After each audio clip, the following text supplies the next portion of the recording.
Treasurer Jim Chalmers has hinted at new cost-of-living assistance in the lead-up to the federal election. Speaking on breakfast television, he acknowledged that many Australian families continue to face financial difficulties. Chalmers expressed optimism regarding the potential for an interest rate cut, highlighting his satisfaction with a recent decline in underlying inflation. However, he emphasized that the decision ultimately rests with the Independent Reserve Bank of Australia, which is set to meet in February. Chalmers also kept the door open for further taxpayer-funded support, saying the government remains open to doing more to help Australians manage cost-of-living pressures. When questioned about the possibility of immediate relief measures, such as extending electricity subsidies, the Treasurer did not rule it out. He reassured Australians that while the government must manage the budget responsibly, they are committed to providing meaningful support where possible. Chalmers welcomed the steady decline in headline inflation, which has remained within the Reserve Bank's target range for several months. He expressed confidence that the peak of Australia's inflation challenge is behind us. However, he acknowledged that many Australians are still under financial strain, making government assistance crucial.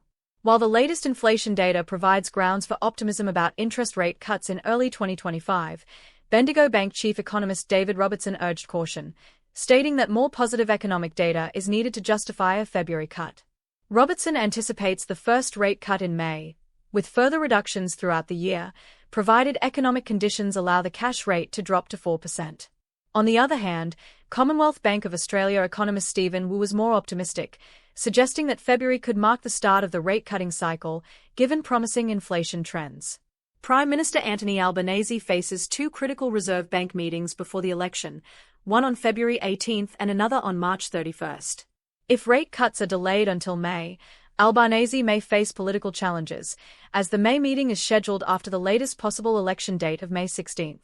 Recent inflation data, including a 2.5% rise in consumer prices over the past year and trimmed mean inflation at 3.2%, has bolstered hopes for rate cuts.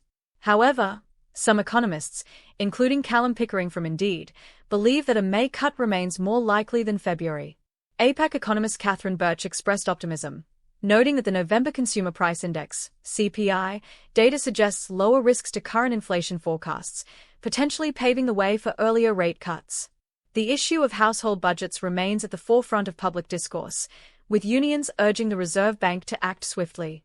ACTU President Michelle O'Neill called for interest rate cuts to begin in February, citing the urgent need for household recovery. In addition to monetary policy, the Albanese government has announced several cost-of-living measures.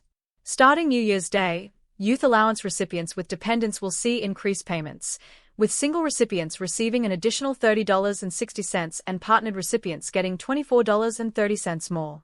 Moreover, hundreds of thousands of aged care workers will benefit from a 15% wage increase, with a further increase scheduled for October 2025. Treasurer Chalmers reiterated the government's commitment to providing responsible cost-of-living assistance, emphasizing their focus on those still struggling despite declining inflation and rising wages. He highlighted initiatives like tax cuts, affordable medications, increased support for youth and caregivers, and expanded access to free TAFE education as examples of how the government is helping Australians. However, Chalmers criticized opposition leader Peter Dutton, accusing him of undermining Medicare, increasing electricity prices, and jeopardizing economic progress. The Treasurer warned that Dutton's policies would exacerbate the cost-of-living crisis, further straining Australian households already grappling with record grocery prices and rising housing costs. Meanwhile, housing affordability remains a contentious issue. The coalition has opposed capping international student numbers, with Education Minister Jason Clare warning that the move would harm Australia's education sector. Dutton has campaigned on high immigration numbers driving up housing prices, but critics argue that his stance lacks credibility. Separate housing bills remain stalled despite the Greens lowering their demands to facilitate their passage. The Albanese government has resisted calls to introduce a mini-budget, instead promising targeted measures in upcoming updates. Electoral reform has also been a topic of heated debate. Climate 200 founder Simon Holmes a court has estimated that proposed changes to public funding could see political parties receiving significantly more taxpayer funding after the 2028 election. Crossbench MPs continue to push for reforms aimed at increasing transparency and fairness in political advertising and donation rules. As we approach the next federal election, Australians are weighing their options amid persistent financial challenges.